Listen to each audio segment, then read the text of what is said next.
waxaan maaragtay u nimid inaan guddoonsiino darajadii ku habboonayd taliyaha cusub ee liyu booliska maxamed muuse insha Allah intii kale saabaysa waa heli doontaan darajooyin xilli aan fogeyn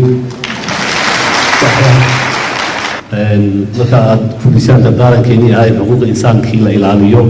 oo wixii hore aad qabanayseen shaqooyin ahayd faraha badna aad ku dartaan in dadkii aad ka dhalateen ee u dhalateen iyagana maaragtay aad ka farxisaan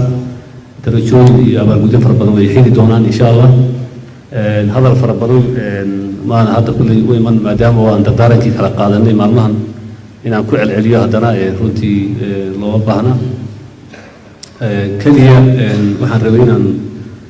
mar labaad idin tilmaamo ahmiyadda ay leedahay la ilaaliyo sarreynta sharciga cid walbay u dan tahay madaxda keliya u dan ma aha askarta u dan tahay sababtu waxa weeye qof walba qaanuunka iyo waxa uu leeyahay uu helaya markaas kala sarreynta sharciga ay jirto hay'adaha dawligana waxaa loo kala saaray si cilmiyeysan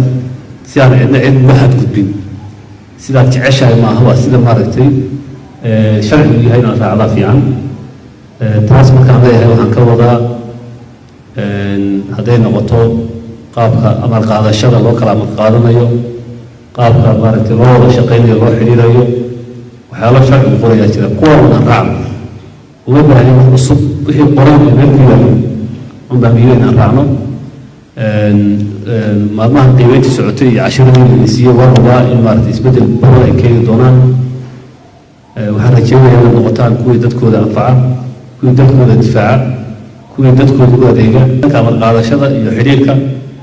dhaqaaqyo fara baa iska jiri karaan laakiin idinku ciidan dowladeed baa tihiin mushaharka dowlad baa idin siisa cadiifad markaa taagan oo siyaasadeed oo maaragtay inaad ku midataan lama rabo waxaa la rabaa inaad ogaataan mar walba inaad ciidan haykel kala sarreyn iyo darajooyin leh oo aad kala amar qaadataan taa baan ugu dardaarmayaa aad iyo aad baad mahadsantihiin waa ku faraxsanahay mar kale inaan kulanno intaan ka balaaran inaan sii kulanno isbaranana waan